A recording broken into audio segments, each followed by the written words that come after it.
Hello প্রিয় শিক্ষার্থীরা, সবাই কেমন আছো? আশা করি সবাই ভালো আছো। আজকে আমরা চলে আসছি ইংলিশ গ্রামারে। ঠিক আছে, ইংলিশ গ্রামারের পার্ট আছে অ্যালফাবেট বা বর্ণমালা।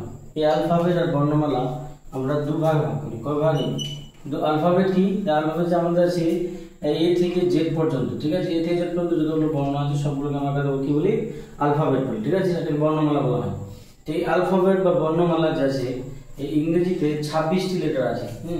এই 26টি লেটারকে কি বলা হয়? অ্যালফাবেট বা বর্ণমালা। ঠিক আছে, এই 26টি লেটার দু প্রকার। ঠিক আছে, দু প্রকার কি কি আমরা জানি? যে প্রথমে তো আমরা কি জানি? ভয়েল। আরেকটা আছে consonant. Consonant.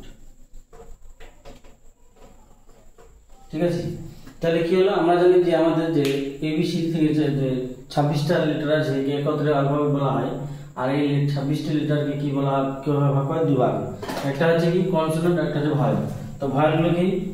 A, E, I, O, you.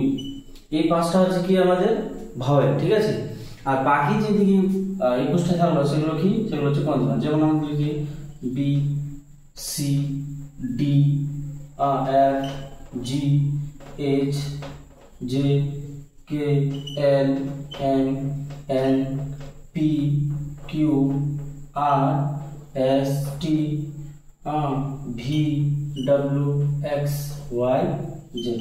ঠিক আছে, তাহলে কি হলো? এই পাঁচটা আমরা দিয়েছি, তো সবগুলো আমাদের কি? কনসোনেন্ট। ঠিক আছে, তো এই অ্যালফাবেটকে দুভাবে ভাগ করে। তো এগুলো আজকে আমরা এই অ্যালফাবেটে ক্লাস করবো না, আমরা ইংরেজিতে কনসোনেন্টের যে বাংলা উচ্চারণ হয় সেগুলো আমরা জানবো। দেখো, অনেক সময় আমাদের ইংলিশ রিডিং পড়তে আমাদের অনেক অসুবিধা হয়। ঠিক আছে, সেই জন্য আজকে আমরা সেই পার্ট নিয়ে আসবো।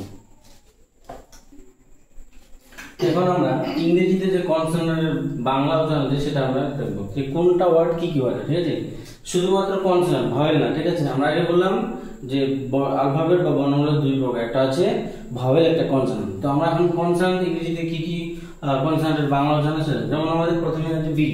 বি থেকে কি হয়? ব হয়। ঠিক আছে, ব। তারপর সি, সি থেকে কি? দন্তস হয় আর ক হয়। ঠিক আছে, তারপর আছে ড, ড থেকে ডি, ডি থেকে কি হয়? ড হয়।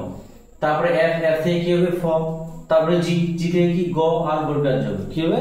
গ আর বর্গরাজ্য। তারপর এইচ, এইচ থেকে হ হয়। তারপর জে, জে থেকে বর্গরাজ্য হয়। আবার কে থেকে ক, এল থেকে ল হবে, এম থেকে ম। তারপর এন থেকে দন্তান্ন, পি থেকে প, কিউ থেকে ক, আর থেকে আর, আর থেকে র, এস থেকে দন্তস। ঠিক আছে, তারপর হবে টি থেকে ট, ভি থেকে ভ, ডাব্লিউ থেকে অন্তস্থ, আর এক্স থেকে এক্স বর্গরাজ্য দুটাই হয়, যেহেতু আমরা দেখেছি। ওয়াই থেকে রস্যই অন্তস্থ আর আই হয়, আর জেড থেকে বর্গরাজ্য হয়। ঠিক আছে, তো এই ছিল আমাদের কয়েকটা ইংরেজিতে কনসোনেন্টের বাংলা উচ্চারণ, যে আমরা একটা থেকে লিস্টটা দেখলাম, পারলে এটা স্ক্রিনশট করে রাখতে হবে। ঠিক আছে, যা দরকার হয়।